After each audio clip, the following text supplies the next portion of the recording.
The Lovely Bones movie story's main character is 14-year-old innocent girl who is killed by a killer after seduction. Susie Salmon is the name of that young lady. Her murder takes place on December 6, 1973. Susie tells of his 14 years of life until she remained alive. Susie has a small family and they are leading their life happily. Her family members include her parents, siblings, and grandmother. Susie's father is an accountant by profession, leading a life like a layman. Susie wanted to be a wildlife photographer, but she used to take more photos of her and other people than animals. Doing it, she used to feel pleasure. But one day Susie's mother is surprised seeing the 24 finished camera rolls brought by them for Susie. Susie wanted to develop the photos of those camera rolls, but her mother refuses her. Her father suggests on it, "We will develop one camera roll every month." Then one day, something is caught in the throat of Susie's brother named Buckley when her parents are outside. As being a wise girl, Susie takes him to the hospital, taking him in a car. And her brother's life is rescued. Then her grandmother tells, a rescuer of anyone gets a prolonged life. Susie reads in a high school which is situated at a little distance from her house. She used to come to the house from school on foot, sometimes taking a shortcut. That short alternative way passes through fields. There is a sinkhole near Susie's house where people used to throw their waste infrastructure and other material, and that pit used to engulf them. At a distance, a girl also used to live there named Ruth Corner. She had the abilities to feel the paranormal things, so she was suspected by the people. Susie likes a senior boy named Ray of her school, but feeling fear, she never expresses him. Ray was also interested in Susie in return. Meeting in a school one day, he offers her to meet in a mall. Susie is excited hearing it, and Ray gives her a letter on which he has written a poem for Susie. Susie is very pleased, and she takes a shortcut passing through the field in excitement. But she does not know that someone is keeping his eye on her. He is her new neighbor named George Harvey. He lives in a house which is situated in front of Susie's house. He is actually a serial killer. He has already murdered the number of the people before it, but always escapes. Because he kills his target shrewdly and according to plan, now his next prey is Susie. He has properly planned to kill Susie in that field, and it was in his knowledge that Susie often passes through here. Victimizing Susie, he has constructed an underground hideout in that field, filling it with toys so that kids may attract. Susie is returning to her house on that day, and the given letter of Ray is skipped from her hand, which is still unread. That goes at a distance because of blowing air. Susie runs after it. Harvey, however, is present. He moves ahead to catch the letter as well. Even so, he is unable to catch. Harvey then did succeed in entrapping Susie in his grip.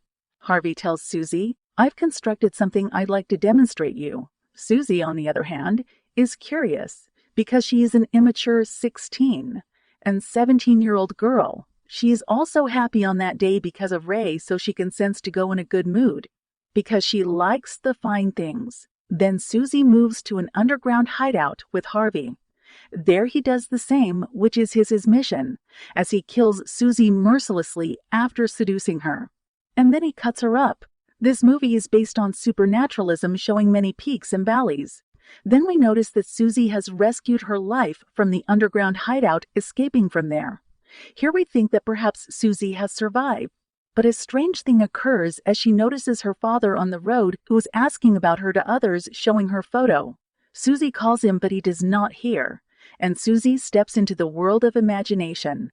It happens as such because Susie is dead, and it is in fact her soul. She is neither on the earth nor in the promised land, but lurks between them. But Susie can realize earth and promised land. Susie's parents are worried because Susie is lost. They inform police immediately. Now Susie also knows that she is no more. Now she notices her killer Harvey, who is cleaning Susie's blood from him, lying in a bathtub. Susie's father has an ability, and he designs the structure of ships in the glass jars. One day when he is busy at work, then Susie asks, "Why do you do as such?" Her father replies, "It is my avocation which relates you with your most favorite activity, and it fixes you with that until you complete your task." And it is connected with Susie because she goes, leaving behind her beautiful relationship and good life. Susie's soul remains uncomfortable even after death, so she is left behind in the world between Earth and Promised Land for the accomplishment of her tasks. Her feelings of love for Ray, her family, and the fire of revenge from her killer do not allow her to go to Promised Land. At the murder night of Susie, Ruth Corner catches the sight of Susie on the road, and Susie also notices her.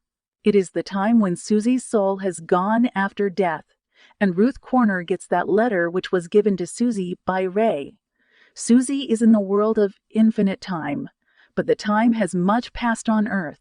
While investigating, detectives find the hat of Susie, which was knitted by her mother. A long time has passed, and detectives come to know that Susie is no more, and her mother also accepts it, but her father does not lose hope.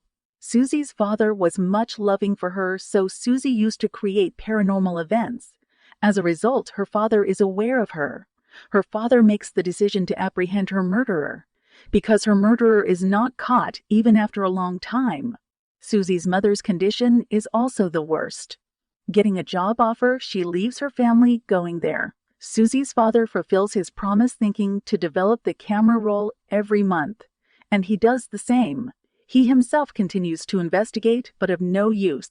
Harvey is also free without any suspicion by anyone. Once the detective has also visited his house, one day Susie's sister, Lindsay, comes out with his pet dog, and her dog starts barking before Harvey's house. Then Lindsay begins suspecting Harvey, but proofs are also required against Harvey, and Harvey's lust is again awakened. Now his victim point is Lindsay. Then Susie encounters the souls of those people who have been the victim of Harvey. And when and how were those people killed, it is also revealed. Harvey murdered his lady owner for the first time in Silvana in 1960. And the second murder of Harvey was 13-year-old kid G.K. in 1966, who was thrown into a gutter after killing. And then a girl, Leah Fox, who was thrown into the stream. The next victim was 6-year-old kid Lana Johnson, and the victim is again a small kid of Pennsylvania. And he victimizes Susie after all. After this serial killing, he was still wandering freely. But Susie's soul wants to revenge him. Susie was passed away 11 months ago, and her father is still wandering in search of her murderer. And he also develops the last camera roll of Susie. He observes Harvey's photo in the captured flowers photos of Susie. Then Jack immediately thinks that he may have wronged with my daughter. He moves to his garden and looks at those flowers of which photos were taken by Susie. They were now withered. Suddenly, a flower is blossomed in the hand of Jack, which is only visible for Jack. Then he starts suspecting Harvey. Harvey is busy in making a wooden trap, but Jack does not know as this trap is for his daughter Lindsay. But Jack knows his intention at a moment. Being suspected, Harvey also runs to his own house. Jack also goes after him, but he has not any proof, and he himself comes under the suspicion of detectives. Detectives say to him, "You cannot put a blame on anyone without any proof."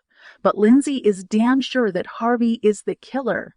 And one day, Lindsay goes inside his house for searching in the absence of Harvey. He finds a diary there in which Susie's photo and her lock of hair are stuck there along with the planning statements of Susie's murder.